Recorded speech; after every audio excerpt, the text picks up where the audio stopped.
안녕하세요 여러분. 출산을 교육하고 여러분의 순산을 돕는 둘라 로지아입니다. 오늘은 배경을 좀 바꿔봤는데요.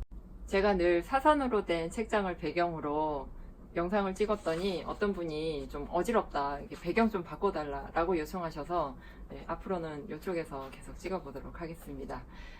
오늘의 주제는 여러분이 출산에 대해서 잘못 알고 계신 가짜뉴스, 그리고 출산에 대한 오해 7가지에 대해서 말씀드려 보도록 하겠습니다.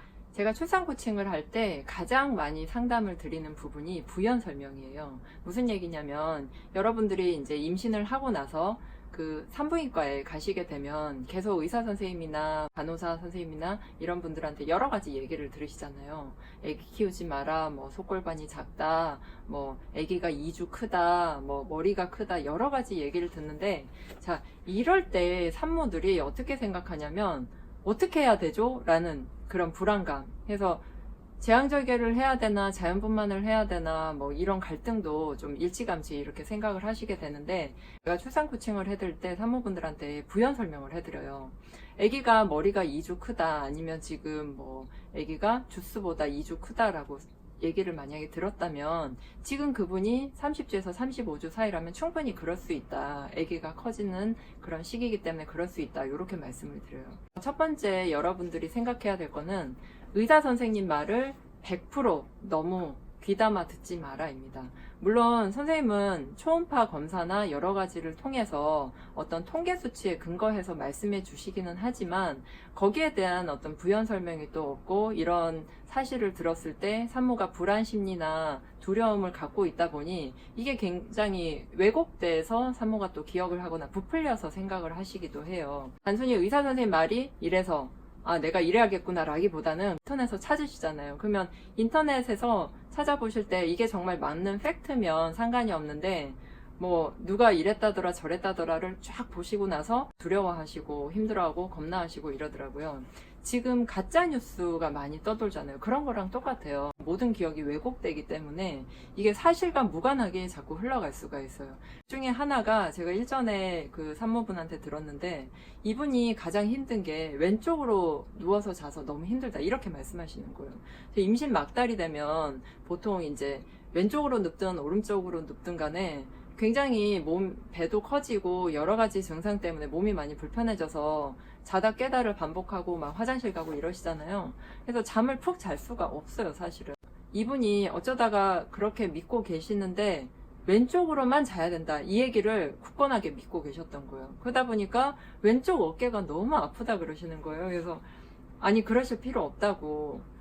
막달에 가장 중요한 거는 자세를 이렇게 좀 자주 바꿔주고 뭐 스트레칭 해주고 이런 게 중요하지, 무조건 왼쪽으로만 자고 오른쪽으로만 자고 그런 게 아니다. 물론 왼쪽으로 자면 뭐 대동맥이나 이런 게 덜 눌리고 해서 아기한테도 좋고라고 얘기를 하지만, 그렇다고 해서 무조건 꼭 왼쪽으로만 자야 되는 거 아니다.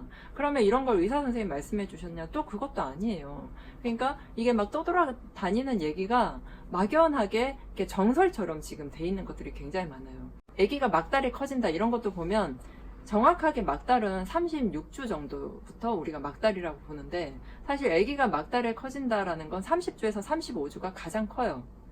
제가 이 그래프 보여드리면서 설명드렸었죠.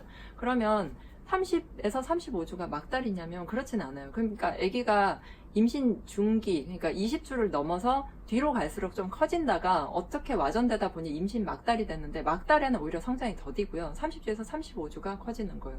궁금하실 때 전문가한테 되도록 물어보세요. 그걸 설명해 줄 수 있는 전문가. 둘라도 좋고 조산사도 좋고, 보통 의사 선생님들은 이렇게 길게 진료를 같이 보거나 이렇게 상담하기 어려우니까 그렇게 물어보시는 게 가장 좋습니다. 두 번째로 산모들이 이럴 것이다 라고 생각하는 사실 중에 하나는, 내가 첫째 때 양수가 먼저 세고 아기를 뭐 이렇게 저렇게 낳았다, 그러면 둘째도 이럴까요? 라고 물어보세요. 하지만 여러분, 첫째 아기랑 둘째 아기가 똑같나요? 전혀 다르죠. 그러면 같은 엄마가 첫째를 임신했을 때, 둘째를 임신했을 때는 완전히 다른 출산이에요. 그 얘기는 뭐냐면, 첫째를 낳을 때랑 둘째를 낳을 때 엄마의 나이, 컨디션, 어떤 조건, 몸 상태가 다 달라져 있다는 얘기죠. 그러니까 아기가 다 다른 만큼 우리가 사람이 다 다르잖아요. 그런 만큼 우리의 출산도 전부 다 유니크해요. 그러니까 첫 번째를 뭐 어렵게 나왔다고 해서 두 번째도 그럴 것이다. 절대 아니고요. 첫 번째를 뭐 빨리 나왔고 두 번째도 빨리 나왔다. 그러면 셋째도 빨리 나냐? 그것도 또 아니에요. 제가 말씀드렸잖아요. 다 다르다고. 근데 첫째도 빨리 나고 둘째도 빨리 나왔으면 셋째는 당연히 뭐 알아서 나오겠지 이렇게 생각하시는데 그것도 또 달라요. 그래서 매번 산전 관리를 잘 하고 계속 공부를 하고 어느 정도까지는 기다렸다가 아기가 나오겠거니 이렇게 생각하시는 게 가장 좋습니다. 그래서 V백 하시는 산모분들도 마찬가지인데요. 첫째 때 내가 이렇게 됐으니까 V백이 어려울 것이다 이렇게 생각하지 마시고 의사 선생님이 이제 V백 하는 조건에 대해서 말씀을 해주실 거예요. 그랬을 때 아, 내가 괜찮구나. 뭐 예를 들면 첫째를 낳은 지 2년이 지났고 뭐 몇 가지 조건들이 있잖아요. 그러면 V백을 할 수 있다고 생각하시면 돼요. 이제 여담으로 말씀드리면 이제 V백을 하러 갔을 때 많은 의사 선생님들이 자궁 파열 얘기를 많이 하시는데 이 자궁 파열은 사실 1%에 해당돼요.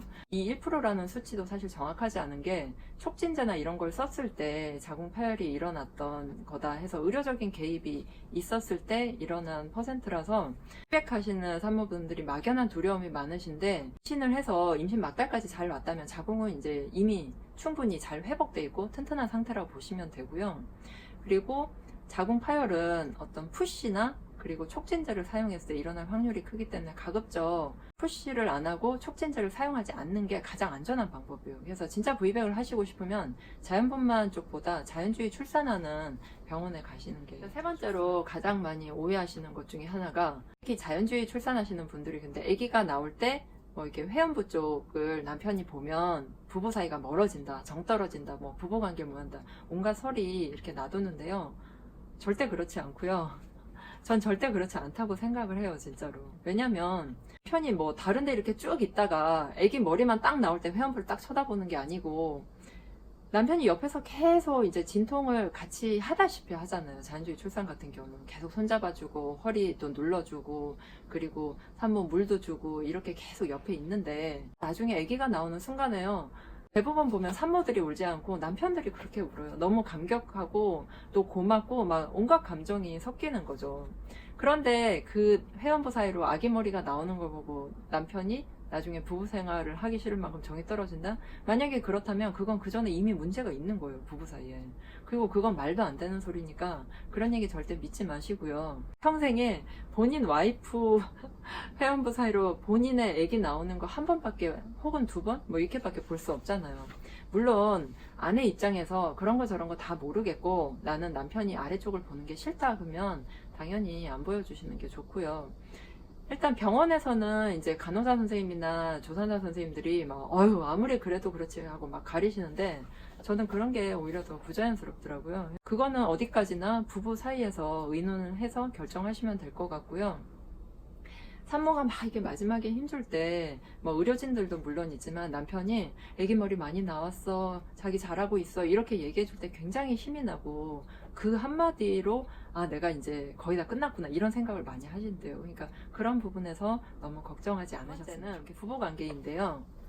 이 부분도 굉장히 의견이 분분한데 오히려 남편이 아기가 놀란다 뭐 위험하다 이렇게 해서 조산기가 전혀 없는데도 불구하고 그런 걸 막 조심하시는 분들도 있지만 사실은 괜찮아요. 임신한 상태인데 막 격하게 하실 건 아니잖아요. 그리고 실제로 이 막달에 제가 부부관계를 많이 하라고 말씀드리는데 이 막달에 부부관계를 많이 하면요. 산모 몸에서 옥시토신이 계속 분비가 돼요. 촉진제처럼 인공 옥시토신은 그 옥시토신 호르몬 양만 늘리는 거지만 자연적으로 나오는 옥시토신은 그 외에 몸에서 다른 호르몬도 같이 나오기 때문에 진통 촉진 효과라든지 자궁 수축을 잘 일으킬 수 있게 점차적으로 준비를 해줄 수 있겠죠. 특히 막달에는 부부관계를 좀 많이 하셔서 그런 걸 좀 촉진을 하고 만약에 이게 불편하거나 아내가 싫다 그러면 이걸 참고 하진 마시고요. 많이 이렇게 안아주고 서로 이렇게 스킨십하고 그러면서 뭐 자연스럽게 부부관계를 서로 원하시면 하셔도 되고 의무적으로는 안 하셔도 돼요. 근데 이 부부관계를 하셨을 때 자연 진통도 잘 오고 상당히 좋다 이것만 좀 알고 계셨으면 좋겠고 실질적으로 이거는 도움이 돼요. 이 부분까지도 잘 챙겨서 막달의 부부관계도 좀 잘 하셨으면 좋겠습니다. 다섯 번째는요. 출산하면 보통 생각이 되는 게 출혈이에요. 그러니까 출혈이 좀 일어나면 굉장히 위험하다라고 생각을 하는데 출혈이 되는 것과 피가 나오는 건 달라요. 제가 다른 영상에서도 말씀드렸는데 이 이슬이 나올 때 사실 피도 같이 나오거든요. 근데 그 이슬이라는 게 자궁 경부가 이렇게 풍선처럼 이렇게 깔때기 모양으로 이렇게 있잖아요. 자궁 경부가 이렇게 깔때기 모양으로 있다면 이게 이제 자궁 경부 길이라고 하는데, 만삭이 다 돼서 37주 이후에 아기를 낳을 조건이 됐을 때 이게 이렇게 점점점 짧아지면서 부드러워지면서 이렇게 열리잖아요. 이 사이에 가운데에 있는 게 이슬이거든요. 근데 이 이슬이 약간 끈적끈적한 코 같은 느낌인데 약간 노란색이기도 하고 투명한 색이기도 한데 여기에 피가 섞여 나오기도 하고 피도 같이 나와요. 왜냐하면 자궁 내부에는 양수 외에도 물이나 피나 이런 게 또 있기 때문에 그런 게 나오는 게 크게 문제가 되지 않아요. 그래서 생리 첫날처럼 좀 이렇게 묻어 나오듯이 나오는 건 괜찮고요. 이게 생리 뭐 둘째 날이나 셋째 날 본격적으로 시작될 때처럼 막 엄청 많은 양이 패드를 하나 가득 적신다든지 이러면 반드시 문제가 되죠. 피가 나온다고 막 병원에 막 가시거나 이슬이 나온다고 이제 막 가시거나 이러지 않으셔도 돼요. 가장 많이 물어보는 게 이슬이 언제 나오나요? 이슬이 나왔는데 언제 진통 오나요? 뭐 가진통이 이제 시작됐는데 진지통 언제 오나요? 막 이런 걸 막 물어보시는데, 사실 가진통도 초기 진통이 있고 진짜 가진통이 있는데 생리배처럼 싸르르한 거는 가진통에 넣기에도 좀 애매해요. 그냥 생리배처럼 싸르르한 거는 그냥 생리배처럼 싸르르한 걸로 보셔야 되고요. 진짜 가진통은 뭐 10분 간격이든 15분 간격이든 배가 좀 조여오는 느낌, 이런 게 좀 있어야 돼요. 그래서 생리통처럼 싸르르한 느낌을 좀 벗어나서 그 다음 단계로 넘어간다고 보시면 되고요. 어쨌거나 이 피가 나온다라는 거는 무조건 위험하다 이런 게 아니고, 피는 조금씩 덩어리지게 이렇게 나올 수 있어요. 화장실 가서 뭐 소변을 보셨는데 덩어리지게 나왔어요 하면 막 그 얘기를 저도 들었을 때는 이만한 덩어리인가 해서 놀래갖고 사진 보내주세요 하면 요만한 덩어리, 요만한 그런 건 얼마든지 나올 수 있으니까 너무 겁내지 않으셔도 괜찮아요. 6번째는요, 나는 선택제왕 할 거니까 산전관리 별로 안 해도 돼. 그리고 나는 선택제왕 할 거니까 뭐 식단 관리나 운동이나 이런 걸 안 해도 돼 라고 생각하시는데요. 사실 전혀 그렇지 않아요. 우리 몸은요, 내가 자연 분만을 하든 자연주의 출산을 하든 제왕절개를 하든 다 똑같이 출산 준비를 해요. 질을 통해서 나오든 아기가 이제 그 수술에 의해서 나오든 하는 거잖아요. 그렇기 때문에 마찬가지로 아기가 자궁 속에서 나오고 나면 이 자궁 수축에 의해서 자궁이 500배에서 1000배 늘어난 게 원래의 크기로 돌아가려고 계속 이 수축이 일어나죠. 그런데 어때요, 여러분? 자연분만 같은 경우는 수축을 계속 하다가 아기를 낳고 후배아리를 좀 한 2, 3일 하잖아요. 근데 제왕절개는 이 자연진통을 못하고 그냥 수술을 하니까 이 자연진통 못했던 걸 계속 하는 거예요. 그걸 계속해서 그 자연진통을 못했던 걸 계속해요. 그래서 이제 최소 한 달, 그리고 뭐 몇 개월씩 가시는 분들도 있는데, 결론적으로 말씀드리면 제왕절개를 하나 자연분만을 하나에 상관없이 식단 관리도 잘 하시고 운동도 잘 하시면 좋아요. 나는 무조건 선택제왕을 하겠다라고 생각해도 운동 같은 경우는 산후회복에도 영향을 미치기 때문에 좋고, 식단 관리도 마찬가지예요. 이왕 먹는 거 좀 이렇게 많은 양을 그냥 당 위주의 식사 이런 거보다도 영양소를 골고루 따져 먹어서 아기에게도 영양이 잘 가고 임신 기간에도 적절한 체중 유지가 되고 산후 회복에도 도움이 되고 산후에도 똑같이 식단 관리를 이렇게 잘 해주시는 게 회복하는 데 훨씬 더 도움이 되고요. 특히나 우리가 위를 제2의 뇌라고 부를 만큼 호르몬 작용이 굉장히 활발한 곳이에요. 우리가 뭘 먹냐에 따라 또 기분도 달라지고 몸 상태도 달라지기 때문에 이런 걸 다 고려했을 때 제왕절개도 똑같이 산전관리를 받으실 필요가 있습니다. 마지막 7번째인데요. 양수가 세면 무조건 병원에 빨리 가야 된다라고 생각하시는 분들이 많아요. 그래서 양수가 세고 나면 병원에 빨리 오세요 이렇게 말씀하시는 병원이 대부분이긴 한데, 이게 나라마다 기준이 달라요. 유럽 같은 경우는 양수가 세고 나서 한 24시간 정도까지는 기다렸다가 이제 촉진제를 투여하는 방식이고, 우리나라는 양수가 세면 좀 유도분만을 빨리 시키려고 하는데, 어쨌든 만약에 새벽에 뭐 한두 시나 이럴 때 양수가 샜다 이러면 막 병원을 가지 마시고요. 일단 패드를 하고 내가 이렇게 침대에 누워서 아기가 태동이 잘 있는지 한번 가만히 느껴보시는 게 가장 좋아요. 그러다가 양수가 이제 완전히 파수되면 좀 계속 수도꼭지 이렇게 찔끔찔끔 나오듯이 계속 나오니까 이게 굉장히 신경 쓰인다 이렇게 생각하시는 분들도 많고, 이게 정말 괜찮은지 걱정하시는 분들도 많아요. 만약 이럴 경우라면 이제 좀 한 서너 시간 있다가 병원에 가시고요. 그게 아니라면 뭐 새벽에 그런 일이 있었다 하면 아기 태동 느껴지고 하면 좀 패드하고 최대한 주무시면서 뭘 좀 드시고 병원에 가세요. 왜냐하면 병원에 가서 잘 자기는 힘들잖아요.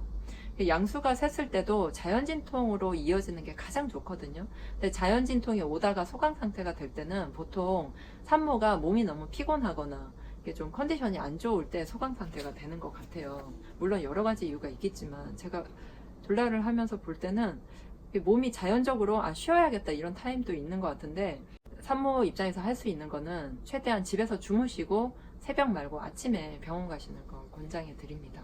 아마 이것 외에도 궁금한 게 정말 한 보따리는 더 있으실 건데 댓글 남겨주시면 다음 영상으로 올려드리겠습니다.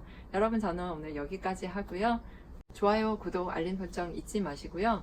알림까지 설정하시면 매주 화요일 저녁 9시 40분경에 시작하는 실방도 잊지 않고 참여하실 수 있습니다. 저는 다음 시간에 또 만날게요. 안녕.